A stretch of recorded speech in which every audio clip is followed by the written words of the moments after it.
नमस्कार दोस्तों, स्वागत है आपका बुक मास्टर में, जहां किताबें सिर्फ पढ़ी नहीं जाती बल्कि महसूस की जाती हैं और जिया जाता है हर शब्द को।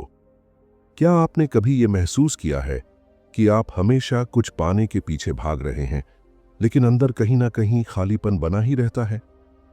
क्या आपने कभी सोचा है कि इतनी मेहनत, इतने रिश्ते, इतनी दौड़ के बाद भी सुकून क्यों नहीं मिलता? क्या आप अपने बीते कल की सोच में उलझे रहते हैं या आने वाले कल की चिंता में आज को खो देते हैं? अगर इन सवालों का जवाब हां है, तो शायद आपको जिंदगी से नहीं, नाव से जोड़ने की जरूरत है। आज हम बात कर रहे हैं एखार्ट टोले की विश्व प्रसिद्ध किताब द पावर ऑफ नाउ, जो कोई सामान्य किताब नहीं बल्कि एक अंदर से बदल देने वाली यात्रा है। यह किताब हमें सिखाती है कि सच्चा सुख, सच्चा प्रेम और शांति कहीं बाहर नहीं, बल्कि यहीं है, इस पल में, इस सांस में, इस नाव में। तो चलिए दोस्त, एक बार रुकते हैं, गहरी सांस लेते हैं और इस वीडियो को सिर्फ सुनते नहीं बल्कि इसे पूरी प्रेजेंस के साथ महसूस करते हैं। Because this is not just a video, this is your journey back to yourself. क्योंकि ये सिर्फ वीडियो नहीं है, ये आपके असली अस्व की ओर वापसी है। चैप्टर 1, हमारा सबसे बड़ा दुश्मन हमारा खुद का मन। मन हमारा सेवक होना चाहिए, मालिक नहीं। एखार्ट टोले किताब की शुरुआत एक बहुत ही जरूरी सवाल से करते हैं। क्या आप अपने मन के मालिक हैं या आपका मन ही आपको चला रहा है? इस सवाल का जवाब शायद 90% लोगों के लिए यही होगा।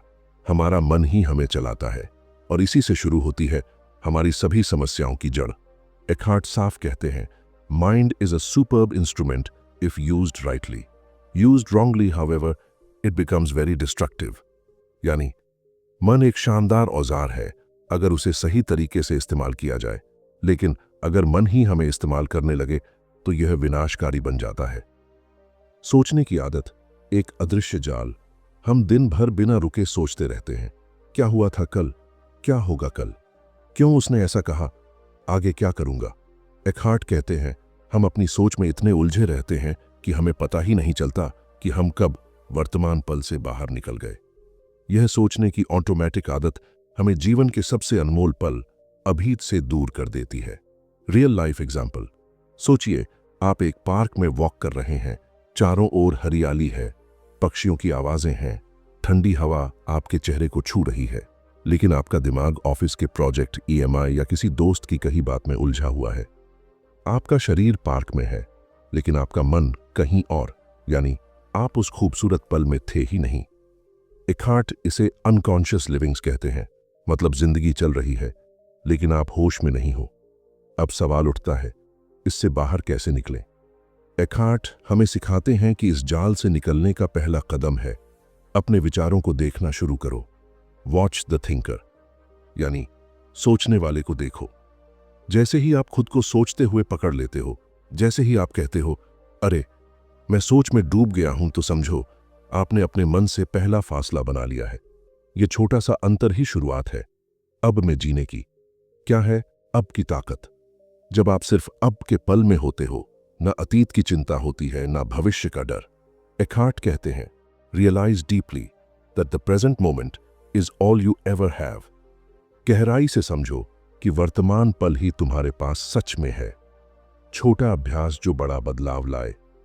नेक्स्ट टाइम जब आप किसी काम में हो तो खुद से यह सवाल करें, मैं इस पल में पूरी तरह मौजूद हूं? क्या मैं सच में इस काम को महसूस कर रहा हूं? सिर्फ 10 सेकंड के लिए रुककर अपने शरीर, अपनी सांस, अपने आसपास की चीजों को महसूस करो। बस इतना करने से ही आप मन के जाल से बाहर आ जाते हो, अभ्यास में लौट आते हो। अब आप खुद सोचिए, अगर हमारा मन हर वक्त हमें अतीत या भविष्य में घसीटता रहेगा, तो क्या हम कभी सच्चे आनंद, सच्चे प्रेम या असली जीवन को महसूस कर पाएंगे? तो सवाल यही है, क्या आप अपने मन के गुलाम रहना चाहते हैं या उसके मालिक बनना चाहते हैं? चैप्टर 2, वर्तमान नाउ ही असली जीवन है। अब ही असली सच है, बाकी सब भ्रम। एखार्ट टोले एक बहुत गहरी बात कहते हैं, realise deeply that the present moment is all you ever have. यानी गहराई से समझो कि वर्तमान पल ही तुम्हारे पास सच में है। हम में से ज्यादातर लोग अतीत, पास्ट की यादों या भविष्य, फ्यूचर कि चिंता में ही उलझे रहते हैं। हम सोचते हैं कि जिंदगी कल थी या कल होगी, लेकिन सच्चाई ये है, जिंदगी सिर्फ आज है, अभी, इस पल। क्यों नहीं जीते हम अब में? क्योंकि हमारा मन एक टाइम मशीन की तरह काम करता है। वो बार बार हमें बीते पलों की ग्लोरी या गिल्ट में ले जाता है, आने वाले कल की प्लानिंग या पैनिक में फंसा देता है। लेकिन एखार्ट कहते हैं, पास्ट और फ्यूचर सिर्फ माइंड की प्रोजेक्शंस है। The only place life actually happens is now. अतीत और भविष्य मन की कल्पनाएं हैं, असली जीवन सिर्फ अब भी घटता है। एक रियल लाइफ एग्जाम्पल, मान लीजिए एक लड़की कॉफी शॉप में बैठी है। सामने उसका दोस्त है जो उससे बात कर रहा है, लेकिन उसका दिमाग कहाँ है? कल उसने मेरे बारे में क्या सोचा होगा? कल मीटिंग में क्या बोलूंगी? क्या मैं ठीक दिख रही हूं? उसके पास सब कुछ है, दोस्त, समय, माहौल, लेकिन उसका मन वहां नहीं है। एखार्ट कहते हैं, being physically present but mentally absent is the biggest loss of life. यानी शारीरिक रूप से मौजूद रहकर भी मानसिक रूप से अनुपस्थित होना जिंदगी का सबसे बड़ा नुकसान है। नाव में रहना क्या होता है? अपट में रहना का मतलब है पूरी तरह से जागरूक होकर इस पल को जीना। जब आप किसी से बात कर रहे हों तो सुनने में पूरी तरह उपस्थित रहो। जब आप चल रहे हों तो हर कदम, हर सांस को महसूस करो। जब आप खा रहे हों तो स्वाद, खुशबू, बनावट सब में खो जाओ। एखार्ट इसे प्रेजेंस कहते हैं। Presence is not something you do, it's who you are. उपस्थित होना कोई क्रिया नहीं, बल्कि आपकी पहचान है। बेनिफिट्स ऑफ नाउ में जीना। ए, तनाव, स्ट्रेस कम होता है। बी, चिंता, एंजाइटी घटती है। सी, रिलेशनशिप्स में गहराई आती है। डी, क्रिएटिविटी और प्रोडक्टिविटी बढ़ती है। ई, और सबसे जरूरी, आंतरिक शांति, इनर पीस मिलती है। एखार्ट एक आसान सा तरीका बताते हैं। जब भी आप सोच में उलझ जाएं तो खुद से पूछिए, मैं अभी किस पल में हूं? फिर अपने शरीर को महसूस करो, अपनी सांस पर ध्यान दो। यही अवेयरनेस आपको वापस अब में ले आती है। एखार्ट का चेतावनी भरा ज्ञान। पास्ट में जीना आपको डिप्रेशन में ले जा सकता है और फ्यूचर में जीना एंजाइटी में, लेकिन प्रेजेंट में जीना आपको पीस देगा। तो जो भी आप सच में चाहते हैं, सुकून, प्रेम, सफलता, आनंद, वो सब सिर्फ नाव में ही मिल सकता है। अब आप खुद सोचिए, अगर जिंदगी इसी पल में है और हम हर पल किसी और जगह में खोए रहते हैं, तो क्या हम सच में जी रहे हैं या बस सरवाइव कर रहे हैं? आगे हम जानेंगे वो छुपा हुआ दर्द, पेन बॉडी, जो हमारे अंदर सोया है और कैसे वो हमारे हर अनुभव को कड़वाहट में बदल देता है। चैप्टर 3, पेन बॉडी क्या है और ये हमें कैसे कंट्रोल करता है? पेन बॉडी, हमारे अंदर छुपा हुआ पुराना दर्द। एखार्ट टोले एक बहुत अनोखा और जरूरी कॉन्सेप्ट सामने लाते हैं। पेन बॉडी यानी दर्द का शरीर। It is an emotional pain living inside most people, a semi autonomous energy form. यह एक भावनात्मक दर्द है जो ज्यादातर लोगों के भीतर रहता है, एक तरह की ऊर्जा जो अपने आप एक्टिव हो जाती है। यह पेन बॉडी हमारी बीती तकलीफों, दुखों, रिजेक्शन, धोखों और अपमानों से बना होता है। हर बार जब हम कोई ऐसा अनुभव करते हैं जो पुराने जख्मों से मिलता जुलता हो, ये पेन बॉडी जग जाता है और हमें कंट्रोल करने लगता है। पेन बॉडी कैसे काम करता है? पेन बॉडी एक तरह से इमोशनल पैरासाइट है जो ड्रामा, कॉन्फ्लिक्ट और नेगेटिव इमोशंस से ताकत पाता है। जब कोई हमें कुछ उल्टा बोल देता है, कोई रिजेक्शन हो जाता है या कोई चोट लगती है, तो पेन बॉडी तुरंत सक्रिय हो जाता है और कहता है, देखा, फिर वही हुआ, तू हमेशा दुखी रहेगा, तुझे कोई नहीं समझता। एखार्ट कहते हैं, pen body feeds on your reaction. दर्द का शरीर आपकी प्रतिक्रियाओं से ताकत लेता है। जैसे ही आप गुस्सा करते हैं, रोते हैं, उलझते हैं, पेन बॉडी मजबूत होता जाता है। रियल लाइफ एग्जाम्पल, सोचिए किसी महिला को उसके पति ने कई बार अपमानित किया है। अब वह एक नई रिलेशनशिप में है। एक दिन उसका नया पार्टनर थोड़ा रूखा जवाब देता है। पेन बॉडी तुरंत एक्टिव हो जाता है। फिर वही, सब मर्द एक जैसे होते हैं। उसके भीतर का जमा हुआ दर्द तुरंत फूट पड़ता है। अब वो गुस्से, रोने, उलाहनों और आरोपों में फंस जाती है, हालांकि सामने वाला उसका अपमान कर ही नहीं रहा था। यानी प्रतिक्रिया उसके अतीत से थी, न कि इस पल से। पेन बॉडी हमें कैसे कंट्रोल करता है? यह हमें बार बार रिएक्शन मोड में डालता है, हमारी प्रेजेंट सिचुएशंस को डिस्टॉर्ट करता है, हमारे अंदर गिल्ट, एंगर, सैडनेस और रिजेंटमेंट भरता है, हमें बार बार उन्हीं पेनफुल पैटर्न्स में उलझाता है। एकहार्ट चेतावनी देते हैं, जब पेन बॉडी कंट्रोल में होता है तो आप खुद नहीं होते, वो होता है। इससे बाहर कैसे निकले? ए, ऑब्जर्व इट। देखो, भागो मत।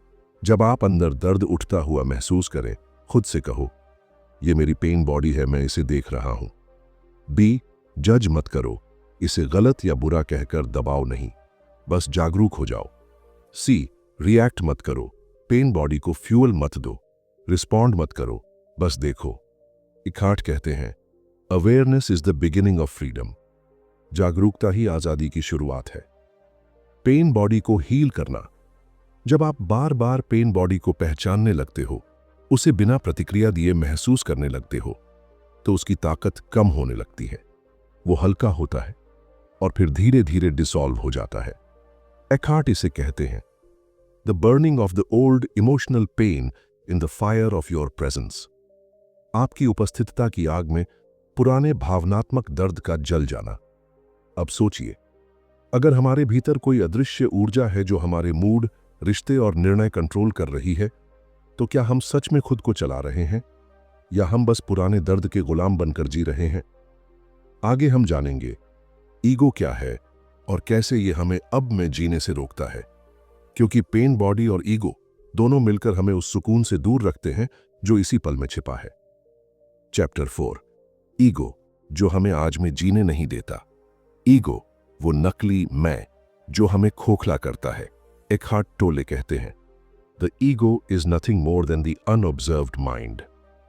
ईगो कुछ और नहीं, बस वह मन है जिसे हमने कभी गहराई से देखा ही नहीं। ईगो हमें ये यकीन दिलाता है कि हमारी पहचान सिर्फ हमारे विचारों, सफलताओं, असफलताओं, नाम, पहचान, रिश्तों और स्मृतियों में ही है।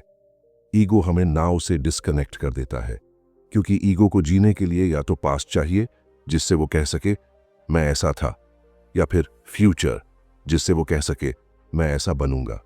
लेकिन अब में ईगो को कोई जमीन नहीं मिलती। ईगो कैसे बनता है? जब हम छोटे थे तब हमें किसी ने बताया, तुम बहुत समझदार हो, तुम कभी कुछ नहीं कर पाते, तुम्हारा रंग थोड़ा डार्क है, तुम पढ़ाई में कमजोर हो। हमने इन बातों को अपनी पहचान बना लिया। ईगो इन्हीं बातों की फाइल बनाता है और फिर जिंदगी भर उन्हें दोहराता है। एकहार्ट कहते हैं, the ego thrives on identification. Ego आपकी पहचान से ही जिंदा रहता है। रियल लाइफ एग्जाम्पल सोचिए, एक इंसान है जिसे बचपन से यह सुनाया गया कि तू कुछ नहीं कर पाएगा। अब वो बड़ा हो चुका है, लेकिन अंदर कहीं ना कहीं वो एक असुरक्षित बच्चा अब भी बैठा है। अब जब भी कोई उसकी आलोचना करता है, ईगो तुरंत एक्टिवेट हो जाता है और कहता है, तू मुझे नीचा दिखा रहा है। अब वो डिफेंसिव हो जाता है, गुस्सा करता है या चुपचाप खुद को दर्द देता है। असल में उसे आलोचना से तकलीफ नहीं हो रही, बल्कि ईगो को चोट लगी है। ईगो हमें कैसे आज से काट देता है? ए, ये आपको या तो अतीत की कहानी में फंसाता है, तब मेरे साथ ऐसा हुआ था। बी, या भविष्य की चिंता में फेंक देता है, मैं तभी खुश रहूंगा जब मुझे प्रमोशन मिलेगा। सी, यह आपको तुलना में उलझाता है, वो मुझसे बेहतर है, मैं उससे आगे हूं। डी, यह अलगाव पैदा करता है, मैं अलग हूं, बाकियों से बेहतर हूं या बदतर हूं। ईगो का सबसे बड़ा डर है अपने आप में विलीन हो जाना, क्योंकि तभी आप नाउस में आते हो और ईगो की सत्ता खत्म होती है। एकहार्ट कहते हैं, you are not your mind, you are the awareness behind it. आप आपका मन नहीं है, आप वो चेतना है जो उसे देख रही है। ईगो को खत्म करने का मतलब है उसे पहचानना, देखना और उसके इल्यूजन को पार करना। जब आप ईगो की आवाज सुनकर रुकते हैं और कहते हैं, रुको, ये मेरी सच्चाई नहीं है, ये बस मेरे दिमाग की कहानी है, तभी आप नाव में उतरते हो। एक छोटी सी पावरफुल प्रैक्टिस, जब भी कोई आपकी इच्छा, इमेज या स्टेटस को चोट पहुंचाए, तो सिर्फ 1 सेकंड रुककर सोचो, क्या मेरी आत्मा वाकई इस बात से आहत हुई है या सिर्फ मेरा ईगो? जवाब आपको अंदर से आजाद कर देगा। अब खुद से पूछो, क्या जो दर्द, गुस्सा या हीनता मैं महसूस करता हूं, वो मेरा सच्चा मैं है या ईगो का नकली मुखौटा जो अब गिरने का समय आ गया है।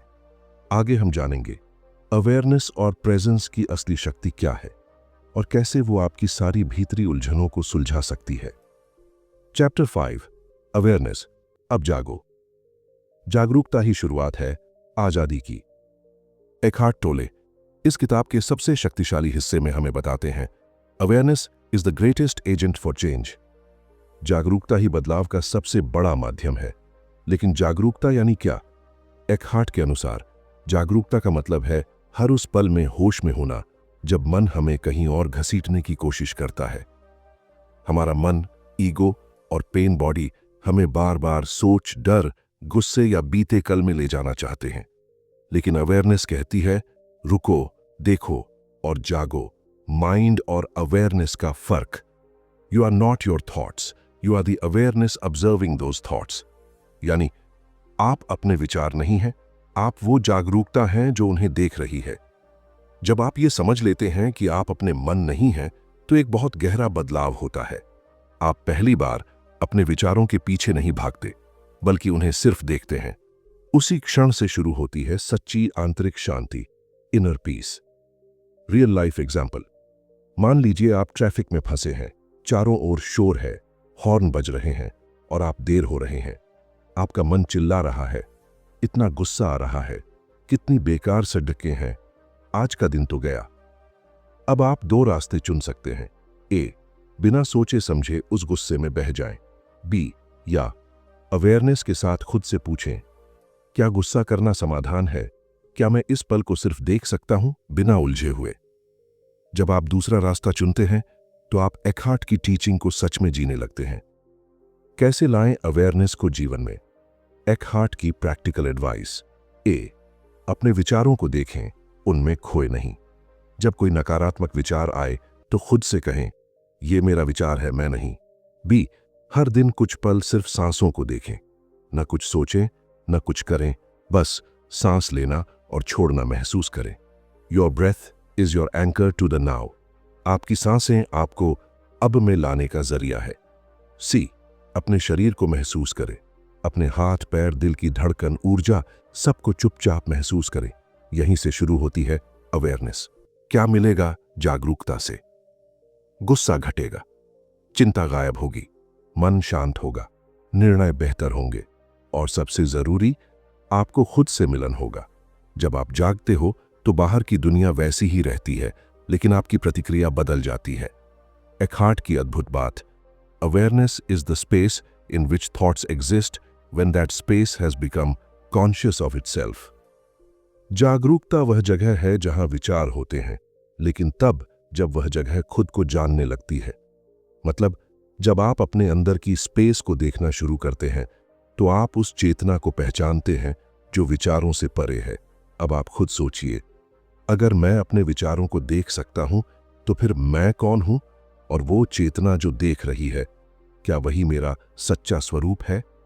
आगे हम जानेंगे रिलेशनशिप्स में अवेयरनेस और प्रेजेंस की ताकत क्या होती है और कैसे इससे रिश्ते टूटते नहीं बल्कि गहराते हैं। चैप्टर 6 रिलेशनशिप्स में नाव की शक्ति। रिश्ते टूटते नहीं, हम नाव में जीना भूल जाते हैं। एखार्ट टोले कहते हैं, real love doesn't need past और future, it lives only in the now. सच्चा प्रेम ना अतीत की कहानियों में होता है, ना भविष्य की उम्मीदों में, वह सिर्फ अब में जीता है। तो जब हम किसी रिश्ते में होते हैं, चाहे वो पति पत्नी हो, दोस्ती हो, माता पिता या बच्चे, वह रिश्ता तभी गहराता है जब हम पूर्ण रूप से उस पल में मौजूद होते हैं। क्यों बिगड़ते हैं रिश्ते? एखार्ट कहते हैं कि अधिकतर रिश्ते इसलिए टूटते हैं क्योंकि उनमें प्रेजेंस नहीं होती, सिर्फ पास्ट और प्रोजेक्शन होती है। हम सामने वाले को वैसे नहीं देखते जैसे वो अब है, बल्कि वैसे जैसे वो कभी था या जैसा हमें लगता है वो होना चाहिए। हमारी बातचीत में रिएक्टिविटी होती है, अवेयरनेस नहीं, और यही रिश्तों को धीरे धीरे जहर दे देता है। रियल लाइफ एग्जाम्पल, एक शादीशुदा जोड़ा है, रीमा और आयुष। शुरुआत में सब अच्छा था, फिर धीरे धीरे जब रीमा कुछ कहती तो आयुष उसे पूरा सुने बिना ही जवाब देने लगता। तुम हमेशा ऐसा ही करती हो। तुम कभी समझती ही नहीं। रीमा चुप हो जाती, क्योंकि वो महसूस करती कि आयुष अब उससे नहीं, उसकी छवि से बात कर रहा है जो उसके दिमाग में बनी है। अब दोनों एक ही घर में हैं, लेकिन इमोशनली डिस्कनेक्टेड हैं। एखार्ट कहते हैं, the moment judgement enters, presence leaves. जैसे ही आप सामने वाले को जज करने लगते हैं, वैसे ही आपकी उपस्थिति वहां से चली जाती है। कैसे लाएं रिश्तों में नाव की शक्ति? 1. सुनने की कला सीखो, लिसन फुली। जब कोई बोल रहा हो, उसे पूरा सुनो, बिना बीच में दिमाग चलाए। न प्रतिक्रिया दो, न राय दो, बस सुनो और महसूस करो। Listening is presence, presence is love. सुनना ही उपस्थिति है और उपस्थिति ही प्रेम है। 2. सामने वाले को अभी में देखो, मत सोचो वो पहले ऐसा करता था या उसने फिर वैसा किया, बल्कि खुद से पूछो, इस पल में वो क्या महसूस कर रहा है। 3. अपने इमोशन को ऑब्जर्व करो। अगर आपको गुस्सा आ रहा है, चोट लग रही है, तो पहले अपने अंदर देखो, क्या ये मेरी पुरानी पीड़ा है, ईगो की प्रतिक्रिया है या सच्चाई? एखार्ट कहते हैं, When both partners are present, the relationship becomes a spiritual practice. जब दोनों साथी जागरूक होते हैं, तब रिश्ता सिर्फ रिश्ता नहीं रहता, वो एक आध्यात्मिक साधना बन जाता है। ऐसे रिश्ते में न तो झगड़े लंबे चलते हैं, न ही मौन दीवार बनता है। वहां बस स्पेस होती है, समझने की, जुड़ने की और बढ़ने की। एक छोटा डेली प्रैक्टिस, हर दिन 5 मिनट एक दूसरे को देखो, बिना फोन, बिना बात के, सिर्फ प्रेजेंस के साथ। शुरू में अजीब लगेगा, लेकिन धीरे धीरे वो शांत मौन आप दोनों के बीच के शोर को मिटा देगा। अब आप खुद सोचिए, अगर हम किसी को पूरी तरह महसूस ही नहीं करते, तो क्या हम सच में उन्हें जानते हैं या बस उनके बारे में बनी अपनी कहानी से रिश्ता निभा रहे हैं? आगे हम जानेंगे मृत्यु का डर क्या है और कैसे अब की समझ हमें उस डर से मुक्त कर सकती है। चैप्टर 7, डेथ का डर और नाव की मुक्ति। मौत का डर इंसान का सबसे पुराना डर। एखार्ट टोले कहते हैं, death is not the opposite of life, life has no opposite, the opposite of death is birth. मृत्यु जीवन का विरोध नहीं है, जीवन का कोई विरोध नहीं, मृत्यु का विरोध केवल जन्म है। हम सब जीवन को समय के हिसाब से देखते हैं, जन्म से मृत्यु तक, लेकिन एखार्ट कहते हैं, हमारा सच्चा स्वरूप समय से परे है। मृत्यु का डर सिर्फ ईगो को होता है, आत्मा को नहीं, क्योंकि ईगो खुद को एक पहचान, एक नाम, एक शरीर मानता है, और जैसे ही ये शरीर जाएगा, ईगो भी खत्म हो जाएगा। डर कहां से आता है? हम सोचते हैं, अगर मैं मर गया तो क्या होगा? मेरा परिवार, मेरा पैसा, मेरी पहचान। ईगो कहता है, मैं जो कुछ हूं वो सब चला जाएगा। लेकिन एखार्ट समझाते हैं कि यह डर भविष्य में जीने का नतीजा है। मृत्यु कभी अब नहीं होती, वो सिर्फ हमारे मन की एक कल्पना है। रियल लाइफ एग्जाम्पल, एक व्यक्ति है, सुरेश। 40 की उम्र में उसे अचानक डॉक्टर से पता चलता है कि उसे एक गंभीर बीमारी है। वो टूट जाता है, दिन रात सोचता है, अगर मैं चला गया तो क्या होगा? मेरा बेटा, मेरी माँ, मेरी बीवी। फिर किसी ने उसे एखार्ट की किताब दी, वो पढ़ता है, और फिर सुरेश ने एक दिन गहराई से महसूस किया, मैं इस पल में पूरी तरह जीवित हूं, मैं सांस ले रहा हूं, मैं देख रहा हूं, तो मैं अब क्यों मरने की कल्पना में मरता जाऊं? उस दिन से उसकी जिंदगी बदल गई। बीमारी थी, लेकिन अब डर नहीं था, वो अब जीने लगा था, हर पल में, पूरी तरह। एखार्ट कहते हैं, the secret of life is to die before you die and find that there is no death. जिंदगी का रहस्य यह है कि तुम मरने से पहले मर जाओ, और फिर जानो कि असल में कोई मृत्यु होती ही नहीं। मतलब, अपने ईगो की फॉल्स आइडेंटिटी को खत्म करो। जो डरता है वो तुम नहीं हो। जब तुम नाव में उतरते हो, तब तुम इटर्नल, शाश्वत हो जाते हो। अभ्यास, मृत्यु को स्वीकार करना। जब भी मृत्यु का डर आए तो आंखें बंद कर लो और खुद से कहो, मैं शरीर नहीं हूं, मैं मन नहीं हूं, मैं वो हूं जो देख रहा है, जो महसूस कर रहा है। मृत्यु सिर्फ रूप की समाप्ति है, मैं तो रूप से परे हूं। जैसे ही तुम ये गहराई से समझते हो, डर की जगह एक अद्भुत शांति आ जाती है। अब आप खुद से पूछिए, अगर मृत्यु जीवन का अंत नहीं, बल्कि ईगो की सीमित पहचान का अंत है, तो क्या मैं सच में जी रहा हूं या सिर्फ एक नकली मैं को बचाने की कोशिश में दिन काट रहा हूं? तो अगली बार जब जीवन की अस्थिरता आपको डराए तो खुद से ये याद दिलाइए, अब में रहो, यही जीवन है, यही मुक्ति है। Chapter 8, the power of presence, अब में जीने की शक्ति। प्रेजेंस, अब में पूरी तरह जागरूक होकर जीना। एकहार्ट टोल कहते हैं, presence is the key to freedom, so you can only be free now. उपस्थिति ही आजादी की चाबी है और आप सिर्फ इसी क्षण में आजाद हो सकते हैं। प्रेजेंस का मतलब है जब आप अपने शरीर, मन, भावनाओं और आसपास की हर चीज को पूरी तरह जागरूकता और स्वीकृति के साथ महसूस करते हैं, बिना किसी रेजिस्टेंस के। यही असली आत्मा का अनुभव है। प्रेजेंस क्यों इतना जरूरी है? क्योंकि हमारे दुख, डर, गुस्से, चिंता सब या तो अतीत की यादों से जुड़े हैं या भविष्य की आशंकाओं से। लेकिन अब में रहना उस सब से मुक्त हो जाना है। When you are present, you are free from time, you are free from thought, you are free from ego. जब आप उपस्थित होते हैं तो समय, विचार और अहंकार तीनों से मुक्त हो जाते हैं। क्या होता है जब हम प्रेजेंट होते हैं? मन शांत हो जाता है, भीतर से क्लैरिटी आती है, फैसले सहज और सही होते हैं, रिलेशनशिप्स में गहराई आती है, आत्मा को शांति मिलती है और सबसे जरूरी, आपको अपने भीतर ईश्वर, ऊर्जा या बीइंग का अनुभव होता है। एकहार्ट कहते हैं, presence is pure consciousness, the eternal you. उपस्थिति शुद्ध चेतना है, वही जो वास्तव में तुम हो। रियल लाइफ एग्जाम्पल, मान लीजिए एक लड़की है नेहा, जो हर दिन भाग दौड़ में उलझी रहती है, ऑफिस, घर, परिवार, सोशल मीडिया, सब कुछ। एक दिन वो अचानक बुरी तरह ब्रेक डाउन कर जाती है। मैं थक गई हूं, मुझे कुछ समझ नहीं आता, सब खोखला लग रहा है। फिर एक योग टीचर उसे प्रेजेंट मोमेंट मेडिटेशन सिखाता है। वो हर दिन सिर्फ 10 मिनट बैठकर सांसें महसूस करने लगती है, चारों ओर के वातावरण को बिना जज किए देखती है। धीरे धीरे उसका मन शांत होने लगता है।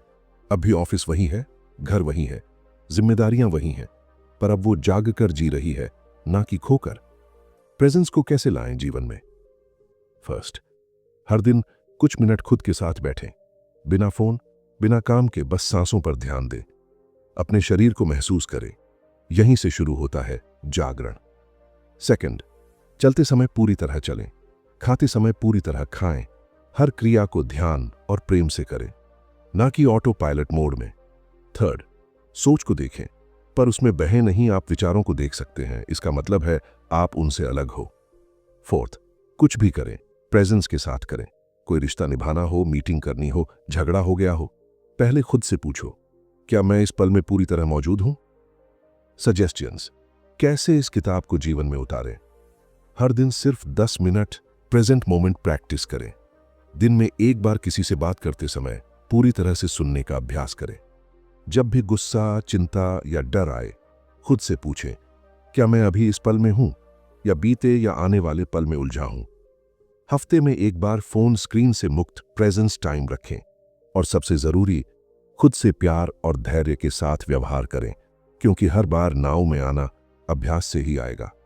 अब खुद से पूछो, क्या मैं सच में जी रहा हूं या सिर्फ सोच रहा हूं कि मैं जी रहा हूं? क्या मैं जागा हुआ हूं या सिर्फ सपनों की नींद में फंसा हूं? अगर तुम्हारा जवाब भी अब की ओर झुकने लगा है, तो तुम एकहार्ट की इस किताब से सिर्फ ज्ञान नहीं, एक नई जिंदगी का दरवाजा खोल चुके हो। तो दोस्तों, अगर ये ज्ञान, ये बात और ये जागरूकता आपके दिल को छू गई हो, तो इसे बस सुनकर मत छोड़ो, इसे जियो, महसूस करो और धीरे धीरे अपने अंदर उतारो। नीचे कमेंट में लिखो, मैं अब में हूं, मैं जाग गया हूं, और इस किताब का कौन सा पार्ट आपकी लाइफ को सबसे ज्यादा टच कर गया, जरूर बताना।